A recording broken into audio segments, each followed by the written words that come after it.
Mister lover boy Shivaprasad.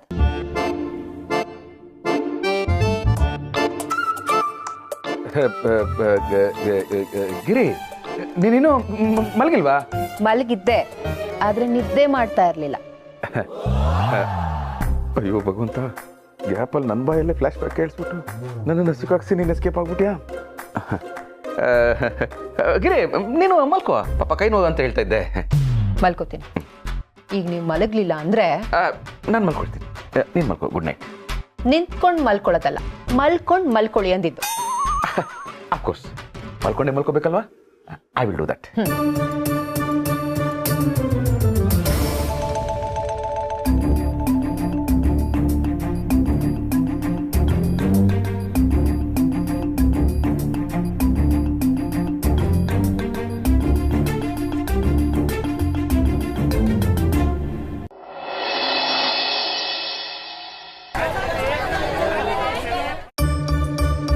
ರಾಣಿ, ಏನ್ ಹೇಳ್ತಿದ್ಯಮ್ಮ ನೀನು? ನಿಜಾನೇ ಹೇಳ್ತಿರೋದು. ಅಲ್ಲ ಮಗಳೇ, ನಿಂಗೆ ಎಂತ ಬೇಕಂದಳಿ ಕೇಂಡ್ರೆ ಹಣೆ ಬಟ್ಟು, ಬಳೆ, ಬ್ಯಾಗ್, ಶೂ, ಚಪ್ಪಲಿ ಇಂಥದಕ್ಕೆ ಎಂಬುದು ಬಿಟ್ಕೊಂಡು ಹಾಸ್ಟೆಲ್ ಹುಡುಗರು ಬೇಕಂದಳಿ ಕೇಳ್ತಿದ್ಯಲ್ಲ ಮರತಿ. ಚಿಕ್ಕಪ್ಪ, ಹಾಸ್ಟೆಲ್ ಹುಡುಗರು ಬೇಕಾಗಿದ್ದಾರೆ. ಅದನ್ನೇ ಬೇಡ ಅಂತ ಹೇಳ್ತಿರೋದಮ್ಮ, ಪ್ಲೀಸ್. ಚಿಕ್ಕಮ್ಮ ಹೇಳದ್ನ ಕೇಳಿ. ಇಲ್ಕಾಣ ಮಗಳೇ, ನೀನು ಒಳ್ಳೆ ರೀತಿ ಓದಿ ನಿನ್ನ ಕಾಲ ಮೇಲೆ ನೀನ್ ನಿಂತ್ಕೋ, ಆಮೇಲೆ ಬೇಕಾದ್ರೆ ಶಿವರ ಹತ್ರ ನಾನೇ ಮಾತಾಡ್ತೆ. ಚಿಕ್ಕಮ್ಮ ನಿಮ್ಗೆ ಹೇಳದ್ ಅರ್ಥ ಆಗ್ತಾ ಇಲ್ವಾ? ಹಾಸ್ಟೆಲ್ ಹುಡುಗರು ಬೇಕಾಗಿದ್ದಾರೆ ಸಿನಿಮಾ ZEE5 ಅಲ್ಲಿ ಬರ್ತಿದೆ. ಇದನ್ನ ಹೇಳೋಣ ಅಂತ ಬಂದ್ರೆ ನೀವ್ ಏನೇನೋ ಮಾತಾಡ್ತಿದ್ದೀರಾ. ಓ, ಪಿಕ್ಚರಾ? ಗೌರಿ, ಅದೇ ಹಾಸ್ಟೆಲ್ ಹುಡುಗರು ಬೇಕಾಗಿದ್ದಾರೆ ಪಿಕ್ಚರ್. ಒಳ್ಳೆ ಇತ್ತು, ಎಲ್ಲ ನಮ್ಮ ಹುಡುಗರೇ ಮಾಡದ್ದ, ನಾ ಕಂಡಿದ್ದೆ. ಏನೋ ರಿಪೋರ್ಟ್ ತಂದಿದ್ಯಲ್ಲೋ? ಎಲ್ರು ಟೆಸ್ಟ್ ಕೊಟ್ಟಿದ್ವಲ್ಲ, ಅದ್ರಲ್ಲಿ ಎಲ್ಲಾರು ಪಾಸ್ ಆಗಿದ್ದಾರೆ, ಒಬ್ಬರನ್ನ ಬಿಟ್ಟು. ಫೇಲ್ ಆಗ್ಬಿಟ್ಯಾ ಚೆನ್ನಾಗಿ ಓದ್ಕೊಳ್ಳೋ ಅಂತ ಬಡ್ಕೋತಾನೆ ಇರ್ತೀನಿ. ನನ್ ಮಾತು ಎಲ್ಲಿ ಕೇಳ್ತೀಯ ನೀನು? 24 ಗಂಟೆ ಫೋನ್ ಇಟ್ಕೊಂಡು ಗೇಮು ಅಷ್ಟೇ. ಇನ್ ಮುಂದೆನಾದ್ರೂ ಸರಿಯಾಗಿ ಓದ್ಕೋ. ಗಿರಿ, ನಾನು ಹೇಳಿದ್ದು ಅವನ ಸ್ಕೂಲ್ ಟೆಸ್ಟ್ ರಿಪೋರ್ಟ್ ಅಲ್ಲ, ನಾವೆಲ್ಲ ಬ್ಲಡ್ ಟೆಸ್ಟ್ ಕೊಟ್ಟಿದ್ವಲ್ಲ ಅದರ ರಿಪೋರ್ಟ್ ಬಗ್ಗೆ. ಸಾರಿ ರೀ, ಅಭ್ಯಾಸ ಬಲ ಅಲ್ವಾ, ಅದಕ್ಕೆ ಬೈದ್ಬಿಟ್ಟೆ. ಅಪ್ಪ, ಅಮ್ಮಂಗೆ BP ಟೆಸ್ಟ್ ಮಾಡಿಸ್ಬೇಕು. ಈ ನಡುವೆ ಮಾತು ಟೆನ್ಷನ್ ಆಗ್ತಿದ್ದಾಳೆ. ನಮ್ಮ ಪ್ರಾಣಿ ಜೋಕ್ ಆಗ್ಬಿಟ್ರು ನಗರೋ. ಸಾಕು ನಮ್ಮ ಪ್ರಾಣಿ, ನೀನು ಇದೇ ತರ ಜೋಕ್ ಮಾಡ್ಕೊಂಡು ನಗ್ನಗ್ತಾ ಇರ್ಬೇಕು. ಇಲ್ಲಾಂದ್ರೆ ನನಗೆ ಅವಾಗ ಪಂಡ್ರಿ ಬಾಯ್ ತರ ನೀನು ಡೈಲಾಗ್ ಹೊಡಿತಾ ಇದ್ರೆ ನೀನು ನನ್ನ ಮಗಳ ನಮ್ಮ ಅಮ್ಮ ಅಂತ ಕನ್ಫ್ಯೂಸ್ ಆಗುತ್ತೆ. ಈಗ ನನಗೆ ಎಲ್ಲರೂ ಲೇ ದಡ್ಡ, ಯಾರು ಫೇಲ್ ಆಗಿದ್ದಾರೆ ಅದನ್ನ ಮೊದಲು ಹೇಳ. ಮಾತಿಗೂ ನನ್ನನ್ನು ದಡ್ಡ ಅಂತ ಕರಿತಿರ್ತಾರಲ್ಲ ಆ ಮೇಧಾವಿಗಳು. ಅದ್ಯಾರು ಶಿವ ಅವರೇ? ಹೇಳ್ತೀನಿ. ಎಕ್ಸಾಮ್ ಚೆನ್ನಾಗಿ ಬರ್ದಿರೋರು ತಾವು ಪಾಸ್ ಆಗ್ತೀವಿ ಅಂತ ಧೈರ್ಯವಾಗಿರ್ತಾರೆ, ಕೆಡದಾಗ ಬರ್ದಿರೋರು ಫೇಲ್ ಆಗ್ತೀವಿ ಅಂತ ಧೈರ್ಯವಾಗಿರ್ತಾರೆ. ಆದ್ರೆ ಗಾಬರಿ ಆಗಿರೋರು ಯಾರು ಹೇಳಿ? ಈ ಅರ್ಧಂಬರ್ಧ ಓದ್ಕೊಂಡು ಪಾಸ್ ಆಯ್ತು ಫೇಲ್ ಆಯ್ತು ಅಂದಳಿ ಟೆನ್ಷನ್ ಮಾಡ್ಕೊಂತಿರ್ತಾರಲ್ಲ ಅಂತ. ಮಾವಯ್ಯ, ಬ್ಲಡ್ ಟೆಸ್ಟ್ ಅಲ್ಲಿ ನೀವು ಫೇಲಾ? ಮೊದಲು ರಿಸಲ್ಟ್ ಹೇಳಿ ತಡಿಯಮ್ಮ. ಏನ ಅದೇನೋ ಎಲೆಕ್ಷನ್ ರಿಸಲ್ಟ್ ತರ ಕ್ಷಣಗಣನೆ ಅಂತ ಬಿಲ್ಡಪ್ ಕೊಡ್ತಿದ್ಯಾ? ಬಿಲ್ಡಪ್ ಕೊಡ್ತಾ ಇಲ್ಲಪ್ಪ, ನಿನ್ನ ಬ್ಲಡ್ ಅಲ್ಲಿ ಇರೋದು ಹೇಳ್ತಾ ಇದ್ದೀನಿ. ನಿನ್ನ ಬ್ಲಡ್ ಅಲ್ಲಿ ಕೊಲೆಸ್ಟ್ರಾಲು, ಬ್ಲಡ್ ಅಲ್ಲಿ ಶುಗರ್, ಫ್ಯಾಟಿ ಲಿವರ್, ಇನ್ನು 16 ಸಮಸ್ಯೆಗಳಿದೆ ಅಂತ ರಿಪೋರ್ಟ್ ಹೇಳ್ತಾ ಇದೆ.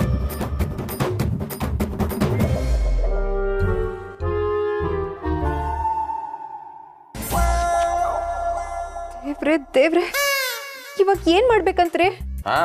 ಏನ್ ಮಾಡ್ಬೇಕು ಅಂತ ನನ್ನನ್ನು ಕೇಳಿದ್ರೆ, ಇರೋ ಬರೋದೆಲ್ಲ ನಮ್ಮ ಅಪ್ಪನ ಬ್ಲಡ್ ಅಲ್ಲೇ ಇದೆ. ಸ್ವಲ್ಪ ಜೂಮ್ ಹಾಕಿ ನೋಡಿದ್ರೆ ಈ ಕಳೆದೋಗಿತ್ತಲ್ಲ ಮಲೇಷ್ಯಾ ಏರೋಪ್ಲೇನು, ಅದು ಕಾಣಿಸ್ಬೋದು. ಯಾಕೋ ಆಡ್ಕೋತೀಯ? ವಯಸ್ಸಾದ್ಮೇಲೆ ಇದೆಲ್ಲ ಸಹಜ ಅಲ್ವೇನೋ? ಸಹಜ ಅಪ್ಪ, ಕಾಯಿಲೆ ಅನ್ನೋದು ಶ್ರೀಮಂತರಿಗೆ ಮಾತ್ರ ಬರ್ತಾ ಇತ್ತು ಒಂದು ಕಾಲದಲ್ಲಿ, ಆದ್ರೆ ಈಗ ಬಡವರಿಗೂ ಬರ್ತಾ ಇದೆ. ಅದನ್ನ ಸಹಜ ಅಂತ ಹೇಗೆ ಅನ್ಕೊಳ್ಳೋದು? ಕದ್ದು ಮುಚ್ಚಿ ಸಕ್ಕರೆ ತಿಂತ್ಯಾ, ಕೇಸರಿ ಬಾತ್ ಮಾಡಿದ್ರೆ ಸಾಕು ತಟ್ಟೆ ಜಾಸ್ತಿಯಾ, ಮೊಸರನ್ನಕ್ಕೆ ಉಪ್ಪಿನಕಾಯಿ ಇರಲೇಬೇಕು, ಊಟಕ್ಕೆ ನೆಂಚ್ಕೊಳ್ಳಕ್ಕೆ ಬಜ್ಜಿ ಬೋಂಡ ಪಕೋಡ ಬರೀ ಎಣ್ಣೆ ಪದಾರ್ಥನೇ. ಕಾಫಿ ಟೀ ದಿನಕ್ಕೆ ಒಂದ್ಸರಿ ಕುಡಿತ್ಯಾ, 4 ಸರಿ ಕುಡಿತ್ಯಾ. ಹಿಂಗಾದ್ರೆ ನಿನ್ನ ಆರೋಗ್ಯ ಏನಾಗ್ಬೇಡ? ಏನ್ ಯೋಚನೆ ಮಾಡ್ತಾ ಇದೀಯಾ? ಅಪ್ಪ, ನಿನ್ನ ಮಗ ಏನ್ ಕೆಲಸ ಮಾಡ್ತಾನೆ ಅಂತ ಒಂದಿನಕ್ಕಾದ್ರೂ ಯೋಚನೆ ಮಾಡಿದ್ಯಾ? ಗಿರಿ, ಇನ್ಮೇಲೆ ಅಪ್ಪನಿಗೆ ಸಪ್ಪೆ ಊಟ, ಖಾರ ಒಂಚೂರು ಕೊಡೋ ಹಾಗಿಲ್ಲ. ಸಕ್ಕರೆ ತಿನ್ನೋದಿರ್ಲಿ, ಆ ಕಡೆ ನೋಡ್ಲೂಬಾರ್ದು. ಇನ್ನು ಉಪ್ಪು ಊರಿಂದ ಆಚೆ ಇರಬೇಕು. ನನಗೆ ಗೊತ್ತಿಲ್ಲದೆ ಯದ್ವಾ ತದ್ವಾ ತಿಂದು ಏನಾದ್ರೂ ಹೆಚ್ಚು ಕಮ್ಮಿ ಮಾಡ್ಕೊಂಡ್ಯೋ ಚೆನ್ನಾಗಿರಲ್ಲ ಹೇಳಿದೀನಿ. ಅಲ್ಲ ಶಿವರೇ, ಆದರೂ ಇಷ್ಟೊಂದು ಸ್ಟ್ರಿಕ್ಟ್ ಮಾಡೋದು ಒಳ್ಳೇದಲ್ಲ ಅನ್ಸುತ್ತೆ. ಏನ್ ಕಾಶಿ ಅವರು ಹೀಗೆ ಮಾತಾಡ್ತಾ ಇದ್ದೀರಾ ನೀವು? ಸ್ಟ್ರಿಕ್ಟ್ ಮಾಡ್ಲಿಲ್ಲ ಅಂದ್ರೆ ಆರೋಗ್ಯನ ಕಾಪಾಡ್ಕೊಳ್ಳೋದು ಹೇಗೆ? ಪಾಪ ವಯಸ್ಸಾಯ್ತಲ್ವಾ, ನಾಲ್ಗೆಗೆ ರುಚಿ ಬೇಕು ಅಂತ ಅನ್ಸುತ್ತೆ. ಹೋಗ್ಲಿ ಬಿಡಮ್ಮ, ಹಾಗಿದ್ರು ಬಿದ್ದೋಗೋ ಮರ. ಸಾಯಕ್ಕೆ ಮೊದಲು ಎಲ್ಲ ತಿನ್ಕೊಂಡು ಸಾಯ್ತೀನಿ. ನನಗೆ ಇಕ್ಕಟ್ಟಿಟ್ಟು ಮಾಡೋಕ್ಕಾಗಲ್ಲಪ್ಪ. ಆಗಲ್ವಾ? ಯಾವತ್ತೋ ಸಾಯ್ತೀವಿ ಅಂತ ದಿನ ನಾನ್ ಸಾಯ್ಬೇಕಾ? ಮೊದ್ಲೇ ಆಸ್ಪತ್ರೆ ಬಿಲ್ಸು ನೆನ್ಸ್ಕೊಂಡ್ರೆ ಭಯ ಆಗುತ್ತೆ.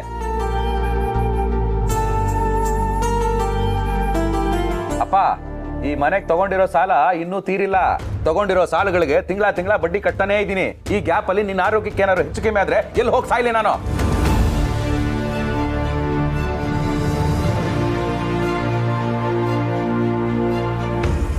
ಮನೆ ಮಾರ್ಕೊಂಡು ಬೀದಿಗೆ ಬರಲಾ?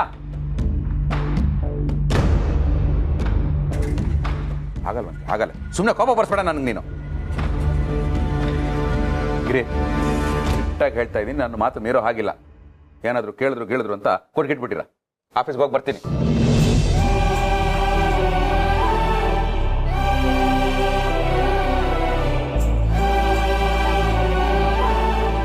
ನೋಡ್ತೀಯ ನಮ್ಮ ಅಗ್ರಿಜ, ಏನೋ ಬಾಯಿ ಚಪ್ಪಲ. ನಾನು ಬೇಕು ಮಾಡ್ತೀನಿ ನಾನು. ಅದಕ್ಕೆ ಎಷ್ಟೊಂದು ಬೈತಾಳೋನು. ಪ್ಲೀಸ್ ನೀವು ಅಳ್ಬೇಡಿ.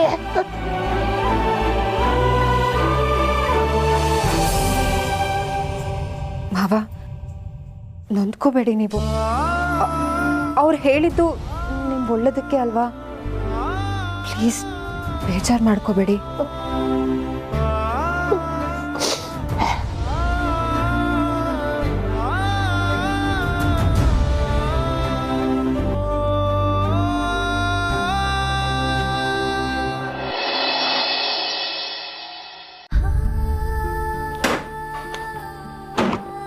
ಶಿವು, ಬೆಳಗ್ಗೆಯಿಂದ ನೋಡ್ತಾನೆ ಇದ್ದೀನಿ, ಯಾಕೋ ಒಂಥರ ಇದೆಯಲ್ಲಪ್ಪ, ಏನಾಯ್ತು? ಏನು ಅಂತ ಹೇಳಲಿ ಸರ್, ಮಕ್ಕಳ ಪ್ರೋಗ್ರೆಸ್ ರಿಪೋರ್ಟ್ ನೋಡಿದ್ರು ಟೆನ್ಷನ್ ಆಗಲ್ಲ. ಆದರೆ ನಮ್ಮ ಅಪ್ಪನ ಬ್ಲಡ್ ರಿಪೋರ್ಟ್ ನೋಡ್ತಾ ಇದ್ರೆ ಟೆನ್ಷನ್ನು ಕೈಕಾಲೆಲ್ಲ ನಡ್ಕ ಶುರು ಆಗ್ಬಿಟ್ಟಿದೆ. ನಿನಗೆ ನಿಮ್ಮ ಅಪ್ಪನ ಮೇಲಿರೋ ಪ್ರೀತಿಯಿಂದಾನೇ ಈ ಥರ ಟೆನ್ಷನ್ ಆಗ್ತಾ ಇರೋದು. ಹೆದರ್ಕೋಬೇಡ. ಹೆದರ್ಕೊಳ್ಳದೆ ಹೇಗೆ ಸರ್ ಇರೋದು? ಡಾಕ್ಟ್ರು ನೋಡಿದ್ರೆ ಬ್ಲಡ್ಡಲ್ಲಿ ಶುಗರು, ಫ್ಯಾಟು, ಕೊಲೆಸ್ಟ್ರಾಲು ಏನೇನೋ ಇದೆ ಅಂತ ಹೇಳ್ತಾರೆ. ಅಲ್ಲ ಸರ್, ಎಲ್ಲ ಇರೋದಕ್ಕೆ ಅದೇನು 2 BHK ಫ್ಲಾಟಾ? ಶಿವಪ್ನೆ, ಬ್ಲಡ್ಗಳು ಅಂದ್ರೆ ಏನು ಅನ್ಕೊಂಡಿದ್ಯಪ್ಪ? ರಕ್ತಗಳು. ಆಹಾ, ಸರಿ ಹೋಯ್ತು. ಇಂಗ್ಲೀಷಿಂದ ಕನ್ನಡಕ್ಕೆ ಪ್ರಿಂಟೌಟ್ ತೆಗಿಯಕ್ಕೆ ನೀವೇ ಬೇಕಾ? Shivu sir, simple sir. ಬಿಸಿ ರಾಗಿ ಮುದ್ದೆ, ಉಪ್ಸಾರು, ಮೊಳಕೆ ಕಾಳು ಪಲ್ಯಕ್ಕೆ ಒಗ್ಗರಣೆ ಹಾಕ್ಬಿಟ್ಟು ಕೊಡ್ತಾ ಬನ್ನಿ ಸಾರ್.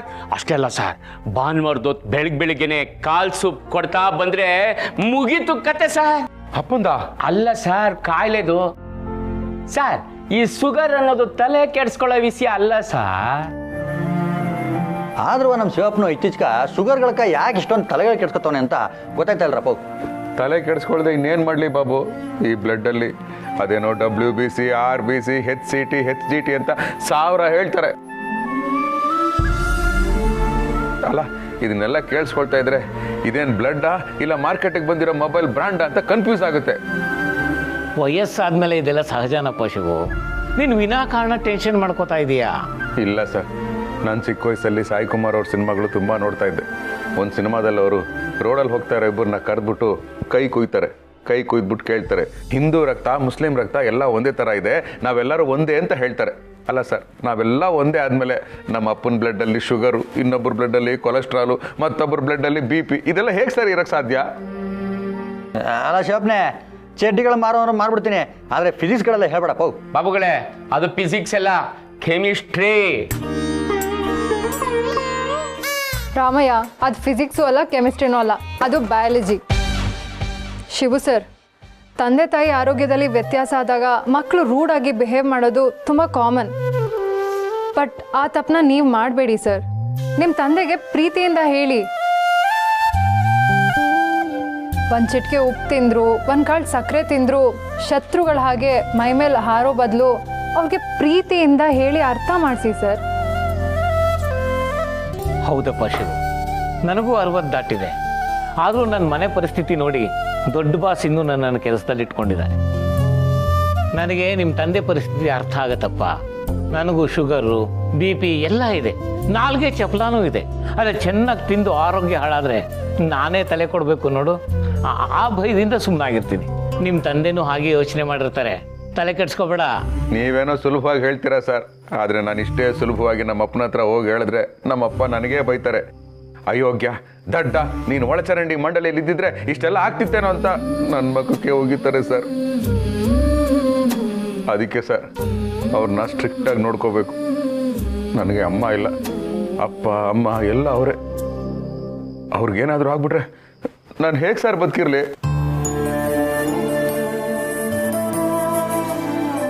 ಪ್ರೀತಿಯಿಂದ ಹೇಳಿದ್ರೆ ಅವ್ರು ಅರ್ಥ ಮಾಡ್ಕೊಳ್ಳಲ್ಲ ಸರ್. ಅವ್ರ ಕಂಡೀಷನ್ನಲ್ಲಿರೋ ಸೀರಿಯಸ್ನೆಸ್ ಏನು ಅಂತ ನಾನು ಜೋರಾಗಿ ಹೇಳಿದ್ರೇ ಅವ್ರಿಗೆ ಗೊತ್ತಾಗೋದು. ಅಲ್ಲ ಸರ್, ಬೆಂಗಳೂರಲ್ಲಿ ಸಣ್ಣದಾಗಿ ಏನಾದರೂ ಹೆಚ್ಚು ಕಮ್ಮಿ ಆದರೆ ಹಾಸ್ಪಿಟ್ಲಿಗೆ ಹೋಗಿ ನಮ್ಮ ಕೈಲಿ ಬದುಕಕ್ಕಾಗುತ್ತಾ ಸರ್? ರೋಗಿ ಹುಷಾರಾಗಿ ಹೊರಗೆ ಬರೋದ್ರೊಳಗೆ ಕ್ಯಾಶ್ ಕೌಂಟ್ರಲ್ಲಿ ಬಿಲ್ ಕಟ್ಟಕ್ಕೆ ನಿಂತಿರೋನು ರೋಗಿಯಾಗಿ ಅಡ್ಮಿಟ್ ಆಗ್ಬಿಟ್ಟಿರ್ತಾನೆ. ಮಿಡಲ್ ಕ್ಲಾಸ್ ಕಷ್ಟದಲ್ಲಿ ಏಗ್ತಾ ಇರೋ ನನ್ನ ನೋವು ನಮ್ಮ ಅಪ್ಪಂಗೆ ಅರ್ಥ ಆಗಲ್ಲ ಸರ್, ಅರ್ಥ ಆಗಲ್ಲ. ಅದೇನು ಮಾಡ್ತಾರೋ ಏನೋ, ಆ ದೇವರೇ ಬಲ್ಲ.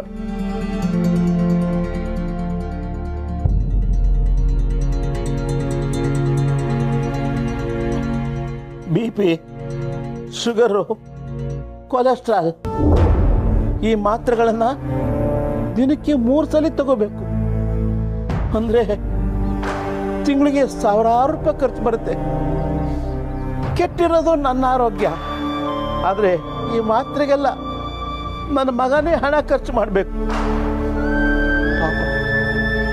ಮನೆ ತಗೊಂಡಿದ್ದಾರೆ, ಅದ್ರ ಸಾಲ, ಕರೆಂಟ್ ಬಿಲ್ಲು, ಮಕ್ಕಳಿಗೆಲ್ಲ ಸ್ಕೂಲ್ ಫೀಸು, ರೇಷನ್ನು, ಈ ಖರ್ಚಿಗೋಸ್ಕರ ದುಡ್ಡಿಗೆ ಒದ್ದಾಡ್ತಾ ಇದ್ದಾನೆ. ಇಷ್ಟರ ಮೇಲೆ ಅವನಿಗೆ ನಾನು ಹೊರೆಯಾಗಿದ್ದೀನಿ.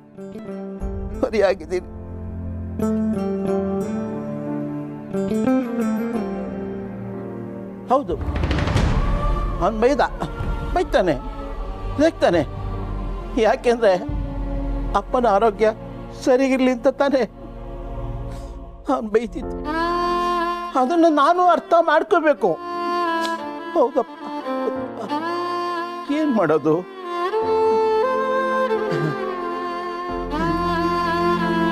ಹೀಗೆ ಮಾಡ್ತೀನಿ, ದಿನಕ್ಕೆ 3 ಮಾತ್ರೆ ತಗೊಳ್ಳೋ ಬದಲು 1 ಮಾತ್ರೆ ತಗೊಳ್ತೀನಿ. ಇದರಿಂದ ಸ್ವಲ್ಪ ದುಡ್ಡು ಉಳಿತಾಯ ಆಗತ್ತೆ. ಶಿವು, ಸಾರಿ ಕಣಪ್ಪ, ನಿನ್ನ ಕಷ್ಟಕ್ಕೆ ನಂದು ಇದೊಂದು ಅಳೆನು ಸೇವೆ ಕಣಪ್ಪ.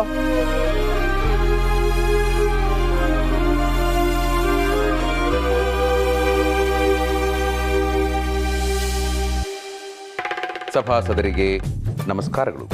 ಸಭೆಗೆ ಕರೆದಿರುವವರು ಶಿವಪ್ರಸಾದ್, ವರ್ಕಿಂಗ್ ಇನ್ ರಾಜಾ ಚಡ್ಡಿ ಮತ್ತು ಬನಿಯನ್ಗಳು. ಇದನ್ನ ನೀವು ಹೊರಗೂ ಹಾಕೋಬಹುದು. ಈಗ ನಿಮ್ಮ ಗಮನವನ್ನ ಈ ಬ್ಲ್ಯಾಕ್ ಬೋರ್ಡ್ ಮೇಲೆ ಹಾಕಬೇಕಾಗಿ ವಿನಂತಿ.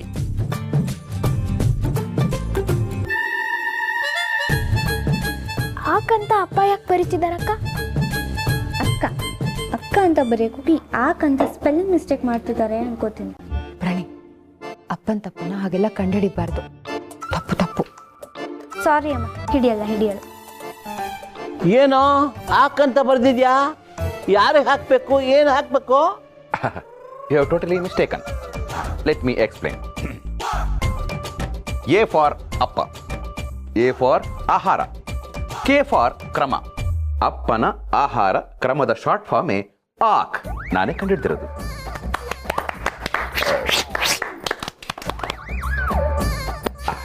That's my daughter. So, welcome to the first point. ಬೆಳಿಗ್ಗೆ ಅಪ್ಪನಿಗೆ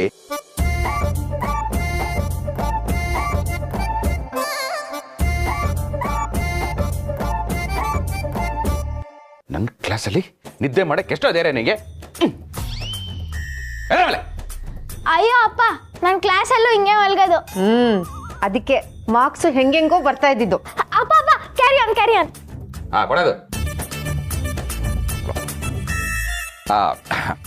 ತಿಂಡಿಗೆ ರವೆ ಗಂಜಿ, ಅದಕ್ಕೆ ರುಚಿಗೆ ತಕ್ಕಷ್ಟು ಉಪ್ಪು.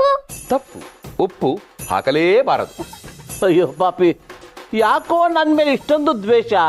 ಆರೋಗ್ಯದಲ್ಲಿ ದೋಷ ಬರಬಾರದು ಅಂದ್ರೆ ರುಚಿಕರ ಆಹಾರದ ಮೇಲೆ ನಾವು ದ್ವೇಷ ಬೆಳೆಸ್ಕೋಬೇಕಾಗುತ್ತೆ. ನಂತರ ಕಾಫಿನೇನ್ರಿ? ನೋಗಿರಿ, ಎಕ್ಸಾಮ್ ಅಲ್ಲಿ ಕಾಫಿ ಹೊಡೆಯೋದು, ವಯಸ್ಸಾದ್ಮೇಲೆ ಕಾಫಿ ಕುಡಿಯೋದು ತುಂಬಾ ತಪ್ಪು. It's very dangerous. ಹಾಗಾಗಿ ಬರೀ ಶುಂಠಿ ಟೀ. ಕೇಳಿಸ್ಕೊಂಡ್ರೆ ಹೊಟ್ಟೆ ಎಲ್ಲ ತೊಳಸತ್ತಲ್ಲೋ. ತಾತ, ಅದಕ್ಕೆ ಕೇಳಿಸ್ಕೊಬಿಡಿ, ಕಿವಿ ಮುಡ್ಸ್ಕೊಂಡು ಕುಡ್ದ್ಬಿಡಿ. Good, very good girl, I like it. ನಂತರ ಮಧ್ಯಾಹ್ನಕ್ಕೆ ರಾಗಿಯಲ್ಲಿ ಮಾಡಿರುವ ಅಂಬಲಿ, ಅದಕ್ಕೆ ಸಂಡಿಗೆ ನೋ.